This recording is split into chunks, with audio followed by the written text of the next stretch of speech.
Welcome to Gridiron Ring, a sports talk show covering football and professional wrestling. I'm your host, the Encyclopedia Sports, Cool Hand Luke 96, and welcome to my WWE Monday Night Raw and SmackDown Live recap from this past week. Monday Night Raw was in Grand Rapids, Michigan. We had the Then, Now, Forever video package to kick off the show. Triple H was already in the ring with his wife, Stephanie McMahon, and his music was playing, and Steph says good evening and welcome to Monday Night Raw. She plugs the 6-team women's tag team championship match for the Elimination Chamber pay-per-view on Sunday.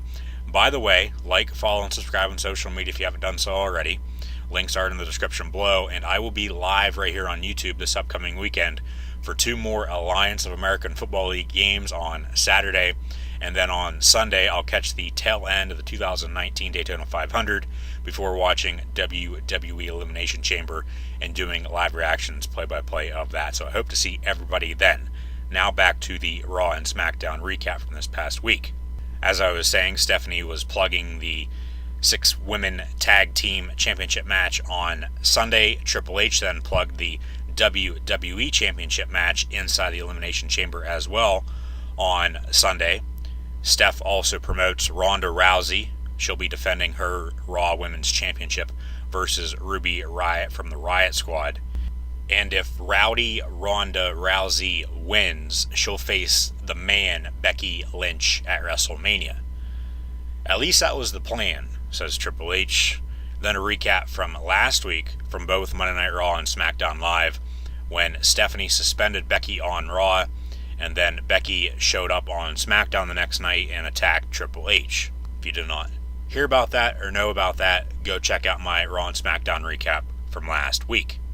Authority, being Triple H and Stephanie McMahon, they say they will still do what's best for business, though, and give the fans what they want. Becky then interrupts Stephanie and Triple H. Becky chants from the crowd throughout this entire promo. Once again, she says, "It's nice to be here and nice to see that Steph and Triple H are looking well too after last week." Whole thing escalated very quickly, so let's put this behind us, says Triple H, and that he's sorry for what he said last week on SmackDown Live. Triple H also says that the doctors say that Becky is cleared and that Becky's suspension is lifted and that the Ronda Rousey-Becky Lynch match is on for the main event of WrestleMania, but only and only if she apologizes to Stephanie and Triple H. No chance then from the crowd. Stephanie says, "Don't be stubborn." This is towards Becky Lynch.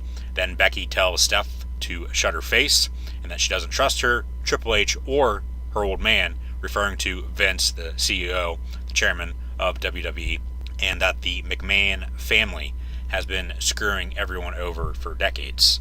I wonder what Bret Hart and CM Punk would think of that. Becky then says she'll fight anyone, but apologize? Hell no. You can take your apology and shove it up your arse. Being Irish, instead of ass, she said arse. Everyone needs to calm down then, says Triple H. Triple H is giving Becky a choice and he needs an answer by the end of the night. So this kicked off Raw. Normally when these things happen, they need to have an answer by the end of the night. Normally that's in the main event picture then at the end of the show. So he needs an answer by the end of the night on whether or not she's going to apologize and fight for her dream and fight Ronda Rousey at WrestleMania and show the world that she's the man, or will she choose to throw it all away? The choice is yours, says Triple H towards Becky Lynch. More Becky chants from the crowd at this point in time as well. So that segment is over. Sasha Banks, Bayley, The Boss, and Hug Connection, they come out, and WWE's been doing this a lot as of late, and it's because they got cut down from ending at 11:05, 11:10, quarter after 11 on Monday nights to exactly at 11 o'clock on the USA Network. So they're trying to save some time. They're trying to get the entrances out there sooner, get the superstars to the ring so they can get these matches and promo segments done and over with quicker than what they normally would be. So Sasha Banks, and we've seen that, like I said, a lot recently, and it's going to continue, I believe, had it a couple times on Raw this past week. So Sasha Banks and Bayley, they come out as Triple H and Stephanie are walking up the ramp to go back to gorilla position backstage. So up next is a triple threat tag team match between Sasha Banks and Bayley versus Nia Jax and Tamina versus Liv Morgan and Sarah Logan of the Riot Squad. And we also saw a triple threat women's tag team match on SmackDown as well, and I'll get to that here in a little bit. But the loser of both of the matches, they will enter, and this is from Raw first, because Raw was on Monday, SmackDown's on Tuesday. I do it in order. And we actually just have breaking news. The Bella Twins and Paige are done with the E-Network show Total Divas, so I'm going to have to look into that. Anyways, back to the triple threat tag team match from Raw. Had Sasha Banks and Bayley versus Nia Jax and Tamina, Liv Morgan and Sarah Logan of the Riot Squad.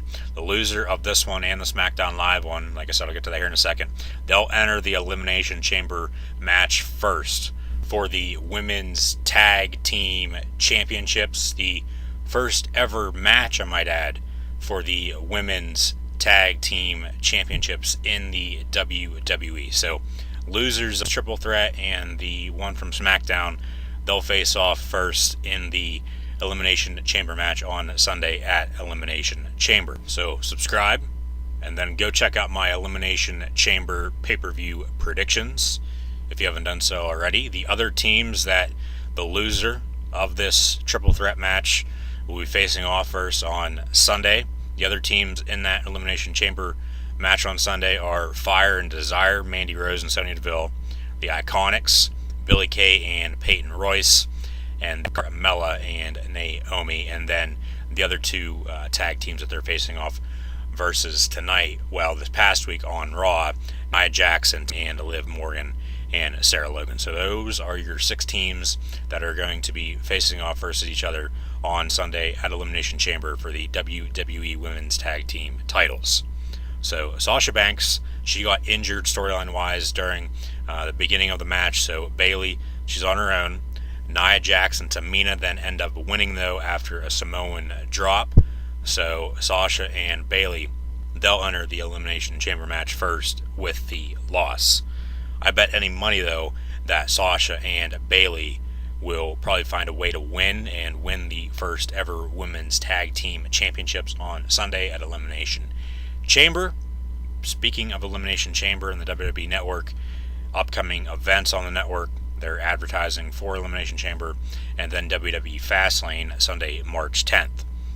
So they also advertised a little still picture tonight. Will Becky Lynch apologize to Triple H and Steph?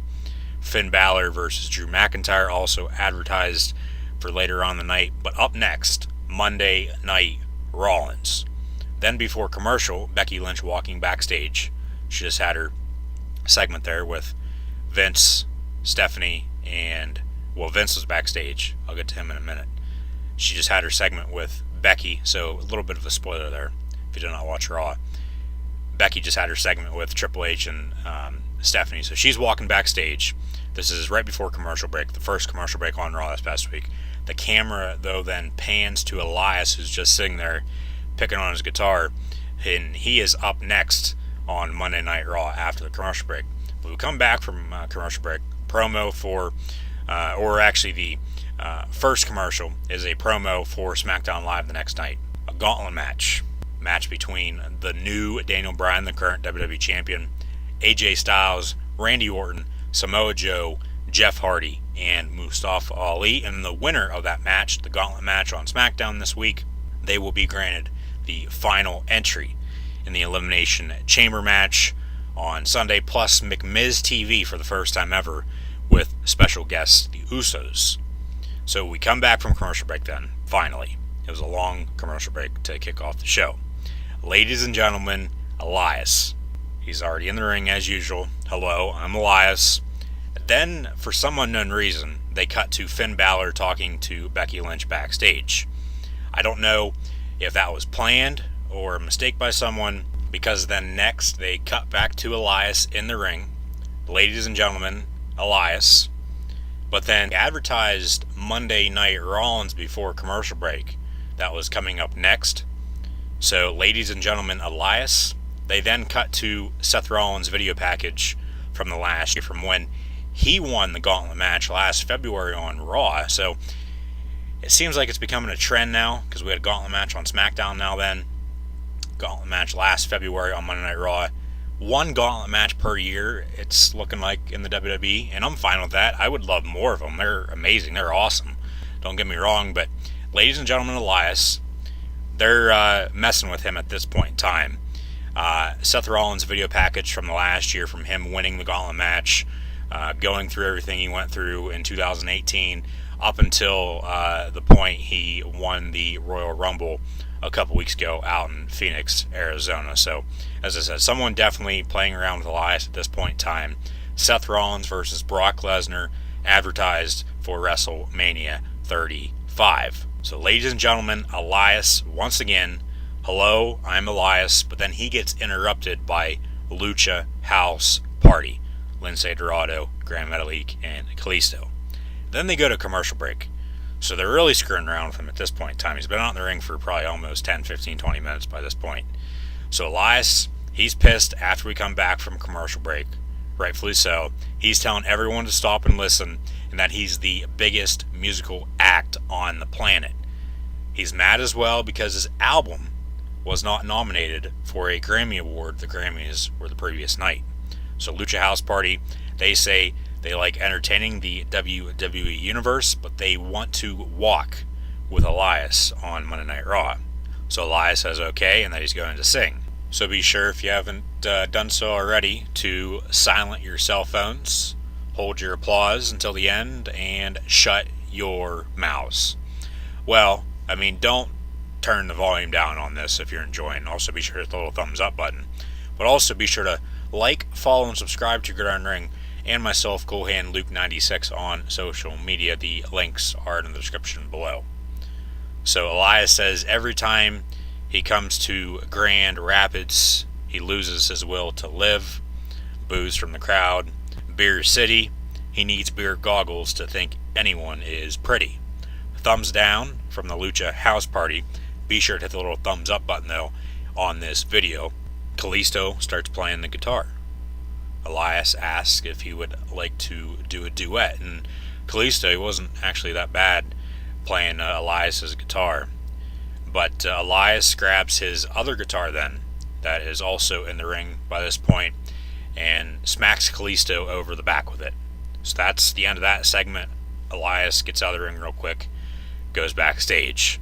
So the almighty Intercontinental Champion Bobby Lashley, with the man of the hour himself, Lio Rush, come down to the ring. And this is one of those times on Raw this past week where they had somebody come out while the previous segment was still technically going on, even though it was over with.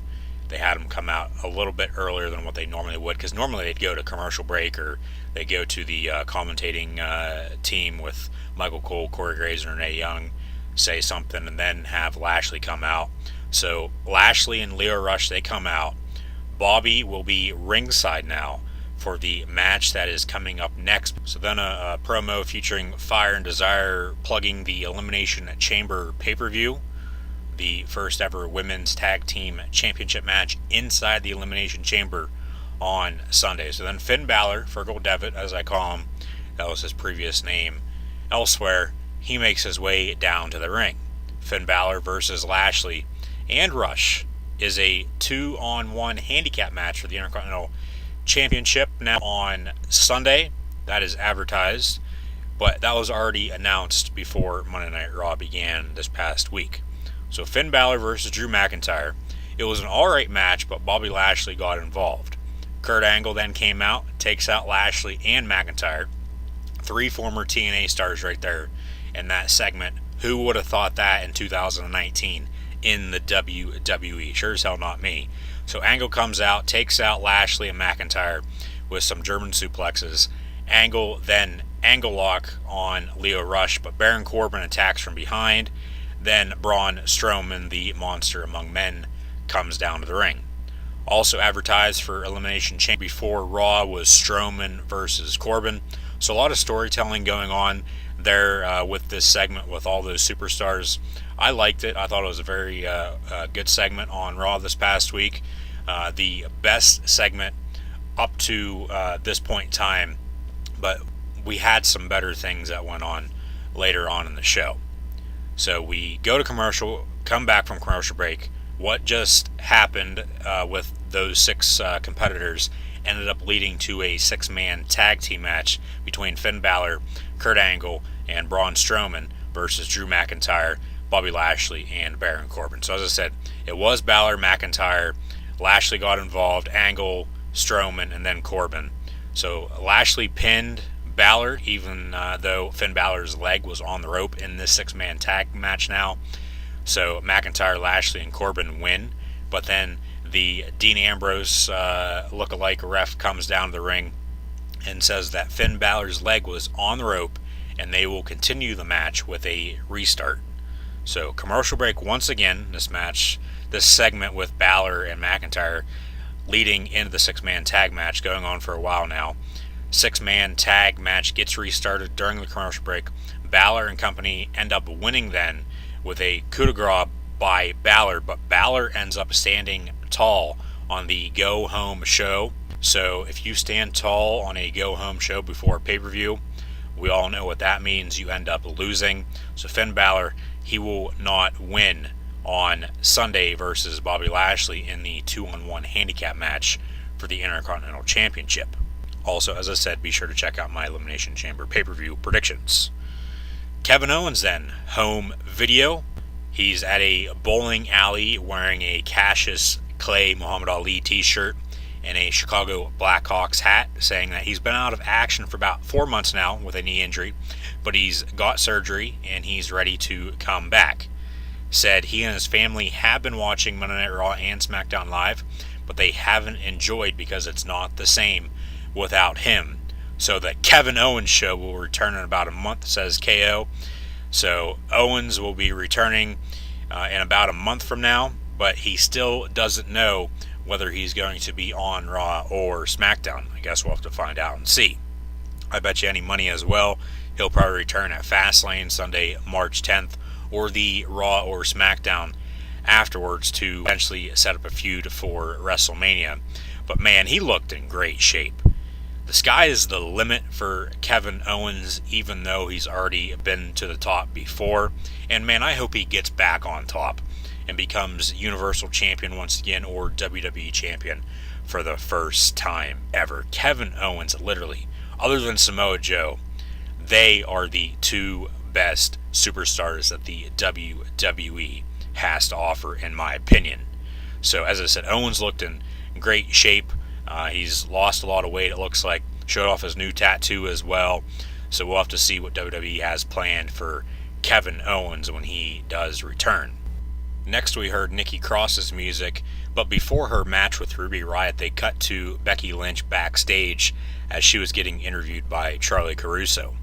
Have a Black History Month video package before this Ruby Riott and Nikki Cross match got underway, but after the match got started, they went to a split-screen commercial with Becky Lynch and Ronda Rousey talking backstage. Now, the match really wasn't anything special. Ruby Riott won. She'll still face Rousey this Sunday at the Elimination Chamber pay-per-view for the Raw Women's Championship. Seth Rollins Live is advertised for tonight. Then they cut to Paul Heyman, the advocate for the Beast Incarnate himself, the current Universal Champion, Brock Lesnar. Heyman is talking to a backstage member before they go to commercial break. They come back from break. Here comes Seth frickin' Rollins.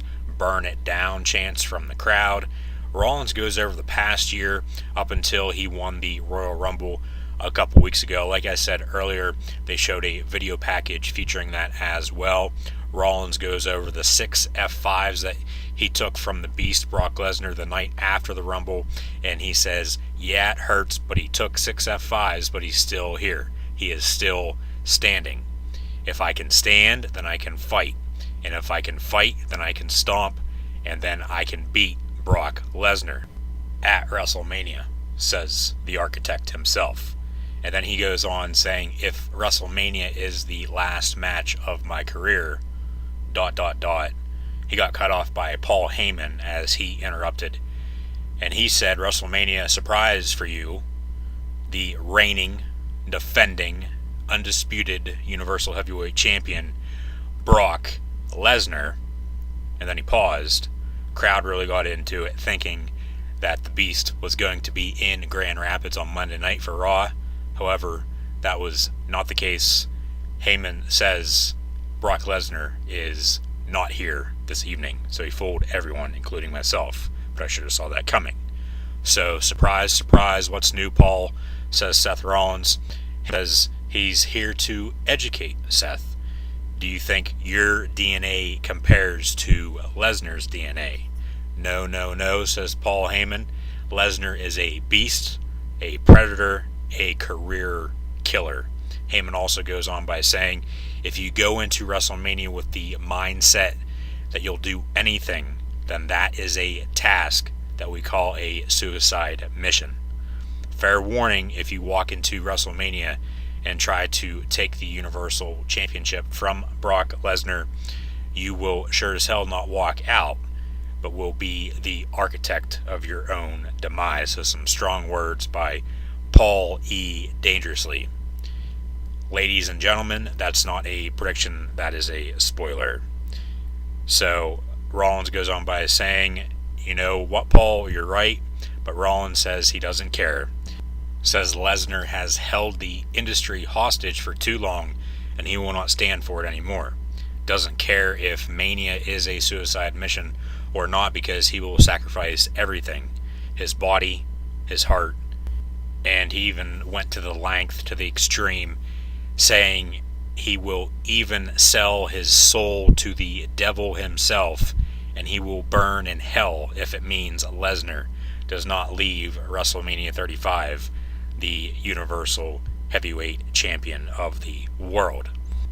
Then Rollins says to Paul Heyman, this is not a prediction, this is a spoiler. So taking the words from Heyman himself and putting them right back in his mouth. Rollins' music hits then to end the segment, but then Dean Ambrose comes out. Rollins is still in the ring. Rollins hands over the mic. Ambrose says he only has one thing to say to him: slay the beast. So Ambrose, all the rumors of him leaving after his contract comes up, turning babyface a little bit, it looks like, from the heel that he has been the past 6 to 9 months since he came back from injury. Basically the heel that he's been his whole career. But, you know, Ambrose and Rollins have been friends their entire career. So turning babyface a little bit with that, telling him to go slay the beast. So Ambrose is in action next. Then we hear I am in the top percent. So we have Ethan Carter III, EC3, versus Dean Ambrose. Ambrose ends up winning because, in my opinion, Ethan Carter III sucks and should go back to TNA. So then they cut to Becky Lynch backstage once again. Alexa Bliss then appears and tells her not to apologize. But then we hear Glorious. The match of the night, in my opinion, is up next. Bobby Roode and Chad Gable, they defended their Raw Tag Team Championships versus Scott Dawson and Dash Wilder, the Revival. So say yeah, Revival versus Roode and Gable is next. Great match, as I said. Match of the night, 5 stars for me, but probably like a 2.3 according to Dave Meltzer. The Revival, they're your new Raw Tag Team Championships moving forward. So Becky Lynch comes out. Will she apologize or not, says Michael Cole. They go to commercial break, the final commercial break of the evening this past week on Monday Night Raw.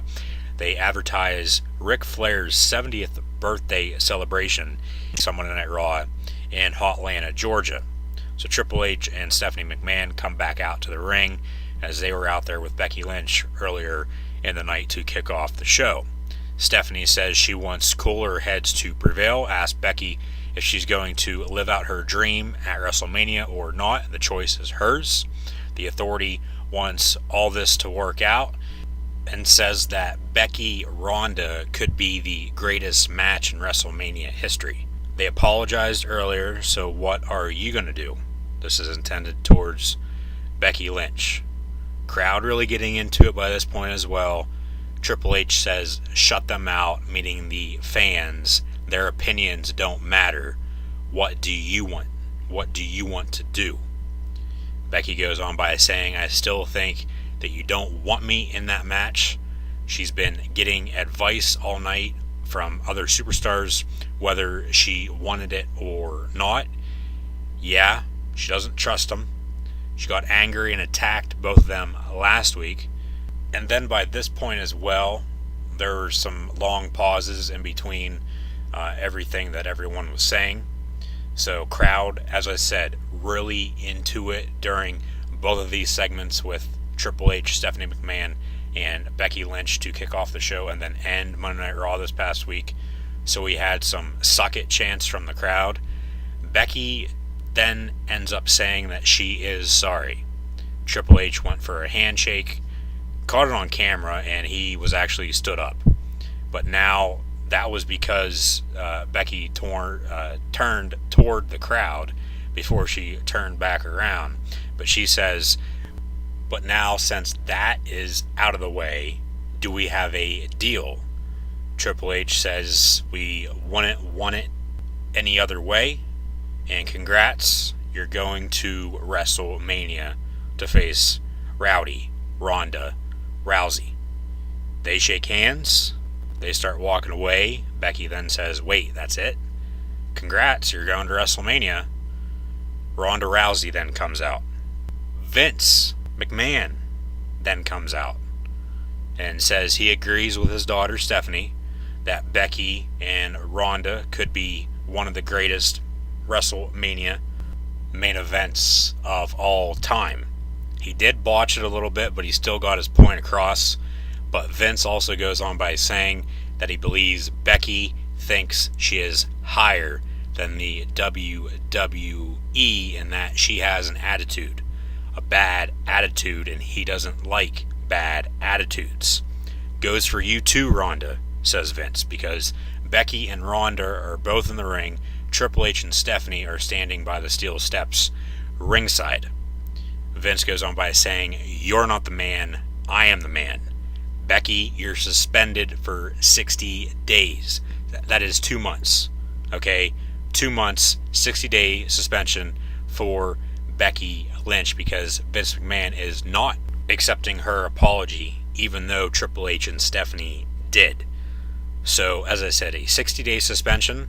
That suspension will end 5 days after WrestleMania. So now Vince has to find a replacement for Becky to face Ronda Rousey at WrestleMania 35. He said he wants someone with charm, someone with charisma, someone who will take Ronda to the limit. He introduces Charlotte Flair. Vince says to Ronda, get used to this because at the end of WrestleMania, you're going to be seeing this, and raises Charlotte's arm and says the winner and new Raw Women's Champion, Charlotte Flair. Now, in my opinion, this is a perfect setup to make sure Becky is healthy 2 months from now, well, a little less than 2 months from now, so she can compete at WrestleMania, but also the perfect way to get Charlotte involved to make it a triple threat between Ronda, Becky, and Charlotte, the rumored main event of WrestleMania 35 this year. So a good ending for a decent Raw, because I thought the past couple Raws were just a tad bit better, but a good main event segment. The Revival winning their first tag team championships up on the main roster, winning the Raw tag team championships for the first time ever, and that match, by the way, like I said, 5 stars, great back and forth match of the night. And then Kevin Owens saying he'll be back in about a month's time. So rating wise, on a scale of 1 to 10, I would say 6, maybe a 6.5 out of 10, especially for a go home edition of Raw for Elimination Chamber pay-per-view on Sunday. So they had a lot to fit in 3 hours, and I think they got everything accomplished that they wanted to. So Elimination Chamber is on Sunday, and I'll be live, as I said earlier, right here on YouTube, doing live reactions, play-by-play of Elimination Chamber, so be sure to tune in. Now on to the SmackDown recap from this past week. To kick off SmackDown this week, we had a In Memory of Pedro Morales. Then, Now, Forever. Video on the big screen, though, the Titantron, showing what happened in the main event segment of Monday Night Raw the night prior. And that was, as I said just a second ago, that was Vince McMahon announcing Charlotte as Becky Lynch's replacement versus Ronda Rousey at WrestleMania, because Becky is now suspended for 60 days. Let me know down in the comments below what you guys think about Becky Lynch's new 60-day suspension. Also, be sure to like, follow, and subscribe on social media. Go check out my Elimination Chamber pay-per-view predictions, and I hope to see everybody on Sunday for my live reactions for the play of Elimination Chamber. As Elimination Chamber is this Sunday, so on the entrance they also had that promoting Elimination Chamber, and they've done that the past 10-12 years, having that, just promoting the upcoming pay-per-view on the Titantron, the entrance where the superstars come out of. So Charlotte comes down to the ring as they played that video back from Raw. So when Vince introduced Charlotte on Raw, her music hit for her to come down to the ring to kick off SmackDown. So I thought that was pretty neat how they did that. They advertise a gauntlet match for later on in the show, where the winner, as I said earlier, I believe, is granted the final entry spot in the Elimination Chamber WWE Championship match on Sunday at the Elimination Chamber pay-per-view. So the graphic, though, is a little bit different. Mustafa Ali is now injured. There were reports before SmackDown came on the air that they're going to have to find a replacement for him. I believe I said that earlier as well. If not, I just did. So anyways, Mustafa Ali is injured, and he will now be replaced by a member of the New Day. Don't know at this point in time on SmackDown if it was going to be Big E, Kofi Kingston, or Xavier Woods. I'll get to that here in a second. We're just going to have to find out and see later on. But it's Daniel Bryan versus AJ Styles versus somebody from the New Day, whether it be one of the three superstars that I just mentioned, versus Randy Orton, Jeff Hardy, and Samoa Joe in the gauntlet match later on in the show. So since day one, I've told you that this is my destiny, says Charlotte Flair as she points to the WrestleMania sign. Boos from the crowd towards Charlotte at that. Her heart breaks for Becky, but it doesn't at the same time. Becky chants from the crowd for the second consecutive week, so Charlotte gets in on them. Great heel work early on from Charlotte Flair. She also said she thought Becky wouldn't be dumb enough, but here we are once again, just like Survivor Series, right before Survivor Series, when she got hurt on Monday Night Raw during the invasion angle that they did after Nia Jax broke her face, causing Becky to be unable to compete at Survivor Series. So Becky, firsthand, chose Charlotte to replace her versus Rowdy Ronda Rousey at Survivor Series. So Charlotte goes on by saying as well that we the fans, including Becky Lynch, that Charlotte is the backbone of the women's division in the WWE. So more boos from the crowd, but Charlotte says that she is a franchise player and a winner. And you want to know why Vince chose her? He made a great decision, a future Hall of Famer in herself, she believes. Becky is just someone who has had a few good months the past couple months. So the main event of WrestleMania is the biggest match of the year, and yes, it is. But this year now, according to Charlotte, it will not be going to waste as it once was when Becky Lynch was scheduled to face Ronda Rousey. So you suck chance towards Charlotte. Charlotte then says, "Oh, Ronda, I almost forgot. I have a ringside seat for your match on Sunday at Elimination Chamber versus Ruby Riott, and maybe after that I'll have a new WrestleMania opponent." So Charlotte saying she hopes technically that Rousey loses to Riott, so then Charlotte faces Ruby Riott and has a easier chance of winning at WrestleMania. So a great heel promo from Charlotte to kick off SmackDown Live on Tuesday, but we all know it's going to become a triple threat main event between Ronda, Becky, and Charlotte for the Raw Women's Championship. So let's move on and see what else happened later on SmackDown. So we have a Elimination Chamber graphic for the Women's Tag Team Championship match. The Riot Squad, Liv Morgan and Sarah Logan, as Ruby Riott is facing Ronda Rousey on Sunday at Elimination Chamber. Nia Jax and Tamina, Bayley and Sasha, Sonya and Mandy Rose, Sonya Deville and Mandy Rose, Fire and Desires are now calling them, the Iconics, and then Naomi and Carmella are your 6 teams, as I said earlier, in the first ever Women's Tag Team Championship match inside the Elimination Chamber on Sunday at Elimination Chamber. So speaking of the Women's Tag Team Championships, Carmella and Naomi have a triple threat tag team match coming up next. And this is what I was saying about earlier. There was 2 triple threat tag team women's matches on Raw and SmackDown this week, and the loser from Raw, they would begin the match, and then we found out on SmackDown the loser, as I said a little bit ago as well, will the loser from SmackDown will start the Elimination Chamber match as well. So Bayley and Sasha, they lost on Raw, so they're going to kick off the Elimination Chamber women's tag team match on Sunday versus the loser of the upcoming triple threat tag team women's match on SmackDown. So they go to commercial break once again, or actually for the first time. I've been saying that a couple times throughout this video, so hopefully you guys are enjoying them. Recapping Raw and SmackDown if you just tuned in or skipped ahead. So a gauntlet match is advertised once again. They cut to New Day talking backstage in the locker room, trying to figure out who's going to compete later in the night. So trying to keep some people talking on whether it's going to be Big E, Kofi Kingston, or Xavier Woods in the gauntlet match to end SmackDown. So the triple threat tag team match is Naomi and Carmella versus Mandy Rose and Sonya Deville versus Billie Kay and Peyton Royce, the Iconics.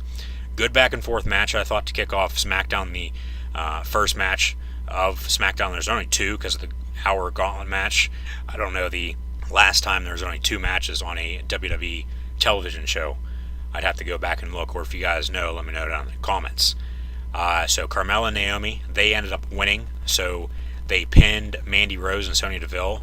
Naomi pinned Mandy Rose clean. So Mandy and Sonya, Fire and Desire, they will start the Elimination Chamber match on Sunday first versus Bayley and Sasha Banks. But then the Iconics ended up standing tall after beating up Carmella and Naomi. So I said about Finn Balor earlier, normally whoever stands tall on a go-home show doesn't win on the pay-per-view the following week. So unfortunately, the Iconics will not win, in my opinion, on Sunday at Elimination Chamber. So they advertise Elimination Chamber for the WWE Network, which is this Sunday, and then Fastlane on March the 10th. Hear Awesome, Miz's music, and then Shane McMahon's music. McMiz TV is next, the first ever McMiz TV. Normally it's Miz TV, but since Shane McMahon and the Miz, Mike Mizanin, are now SmackDown Live Tag Team Champions, they just created McMiz TV. So Miz comes out, and then here comes the money. Here's Shano's music. Miz and Shane walk to the ring for the first ever McMiz TV with special guest Jimmy and Jay Uso, the Usos. So go to commercial. Best tag team in the world. They call themselves Miz and Shane McMahon, and hence they put tag team in that, best in the world. We all know who the best in the world is, and that is CM Punk, Phil Brooks. So Miz then announces that Shane is going to be on NCIS Los Angeles. So we're going to have to keep an eye out for that. Also had breaking news earlier saying that Paige and the Bellas were not going to be on Total Divas anymore. Well, I mean, it makes sense. You know, Brie and Nikki have Total Bellas, so they really don't need to be on both Total Divas and then Total Bellas at the same time. So Shane introduces the Usos then, who are their opponents on Sunday at Elimination Chamber. So down since day one-ish. Welcome to McMiz TV. Have a seat. No, we're going to stand, say the Usos. Uso chants from the Toledo crowd. No, show some respect to the best tag team in the world. And they're going to run a tag team test because the Usos, they're obviously brothers, twin brothers, sons of Rikishi. Shane, the son of Vince McMahon, and then Miz, just a regular WWE superstar that had to make his way into the business and work his way up the ladder. And he's one of the best, don't get me wrong. But they have a tag team test saying, this is the Usos talking to Shane McMahon and The Miz. They ask him, do you ride together? Do you train together? Do you eat together? And then they go back and forth, the Usos do, asking each other, what's your favorite color? They say red. Favorite food? Pizza. Favorite team? The San Francisco 49ers. And they're doing it with some swag. And it was a damn good promo. The Usos are great. But then The Miz and Shane start doing the same thing. And this is where the comedy came into it. Favorite color? Shane asks Miz. Miz says blue. But The Miz is telling Shane as he asks, so Shane technically gets them right. Then asks, as they are in Toledo, Ohio, what Miz's favorite minor league baseball team is. He says the Toledo Mud Hens, because Toledo, Mud Hens, they are the local baseball team. And then favorite food, Miz says quiche, because Maurice cooks a quiche. And then the Usos end up saying, no, we're not talking about Maurice. We're not talking about our dad, Rikishi. What about Mandy Rose then, says Miz. This goes back to the Mandy Rose, Jimmy Uso segment, sexual scandal that they were doing end of last year, early January this year. So the Usos then knock the mic out of Miz's hands, tell him to shut the hell up, and then they do Miz's little act that he does in the ring. When my hand goes up, your mouth goes shut. You call yourself the best tag team in the world? Welcome to the Uso Penitentiary. Only thing that's real are these, say Shane and Miz as they hold up the SmackDown Live Tag Team Championships. See you on Sunday at Elimination Chamber. Camera pans away for a second, comes back, perfect view, super kicks from both the Usos to Miz and Shane. So they stand tall. I've said it about 3 or 4 times now. Whoever stands tall normally loses. So it looks like Miz and Shane O'Mac will be retaining on Sunday at Elimination Chamber. I would really like to see the Usos become tag team champions once again, but I don't think it's going to be on Sunday. So up next is the Gauntlet match. The New Day, they're walking backstage. Then they cut to a Black History Month video package, the same one we've been seeing on Raw and SmackDown the past couple weeks because as we all know, February is Black History Month. Commercial break. Daniel Bryan then comes out. He will start the Gauntlet match versus a member of the New Day. It ended up being Kofi Kingston. So Daniel Bryan cuts a promo before the match, says that there's a lot of people who want him to lose on Sunday. But the truth is, you're lying to yourself because you're fickle, and is because us, the fans, need him as champion, someone who shows us how to live our lives. Daniel Bryan also goes on by saying he doesn't want to participate at Elimination Chamber on Sunday because it's painful, horrible, and will likely shorten his career, but he has to sacrifice. Eric Rowan is also standing right next to him in the middle of the ring, technically as his new bodyguard, I guess. So his sacrifice is necessary in order to win Elimination Chamber and retain his WWE Championship, but he gets interrupted by the New Day, and Daniel Bryan versus Kofi Kingston is next. That starts the Gauntlet match, a very long back and forth match to kick off the Gauntlet match. 2 commercial breaks during that part of the match. The New Day and Eric Rowan as they're calling him. I guess Luke Harper was actually backstage as well for SmackDown Live earlier. But New Day and Rowan, they're banned. They're kicked out from ringside. But Kofi still found a way to win with a Trouble in Paradise over the current WWE Champion, Daniel Bryan. Jeff Hardy then comes out. Hardy versus Kofi Kingston is next in the Gauntlet match. Winner, once again, will enter the Elimination Chamber match last on Sunday. Kofi ends up beating Jeff Hardy, but then the Samoan submission machine, Samoa Joe, comes out. Joe and Kofi go back and forth. Joe ended up having Kofi in a coquetted clutch ringside, and Kofi had already won. AJ Styles then comes out and attacks Samoa Joe, gets him off of Kofi, but Kofi never lost consciousness.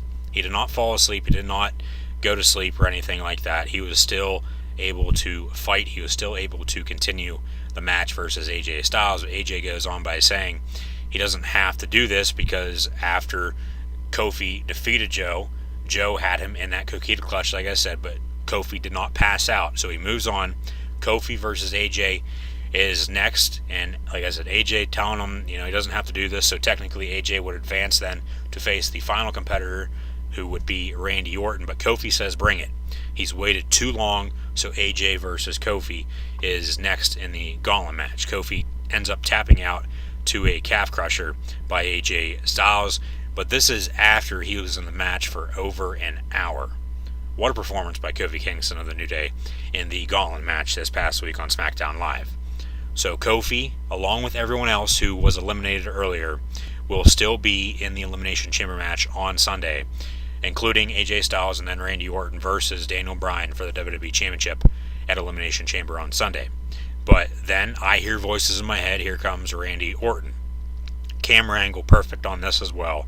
WWE does a great job. Camera is on AJ in the ring, and then the Titantron, back and forth, back and forth. But then we get a RKO out of nowhere. Orton ended up coming up through the crowd, and they got the camera angle just right like they normally do. I don't know how they do it, but they do it. RKO out of nowhere, 1, 2, 3. Randy Orton pins AJ Styles, and Randy Orton will enter the Elimination Chamber match last on Sunday. So that's how SmackDown Live ended. Let me know. SmackDown gauntlet match, over an hour long, only 2 matches total. The McMiz TV segment, and then Charlotte. That's all that happened. Only technically 4 things happened. I don't know what the dark match was. I don't watch 205 Live, but I assume they did that afterwards. I'd have to check. But let me know down in the comments below what you guys thought of both Raw and SmackDown. SmackDown-wise, I'd have to say probably a 5 out of 10. It was a little... the gauntlet match was good, don't get me wrong, but I thought Raw was just a tad bit better, even though Raw wasn't as good as what it was the past couple weeks. But WWE, especially with the ratings going down there late last year, I think they've been doing a good job to kick off 2019. Let me know, like I said, down in the comments below what you guys thought of WWE programming this week, Raw and SmackDown on the USA Network. Like, follow, and subscribe as always on social media. The links are also in the description below.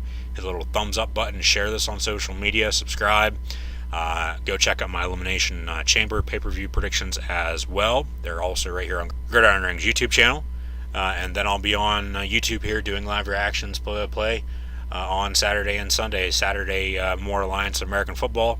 And then on Sunday, as I said earlier, with the tail end of the Daytona 500, and then WWE Elimination Chamber. So I hope to see everybody then.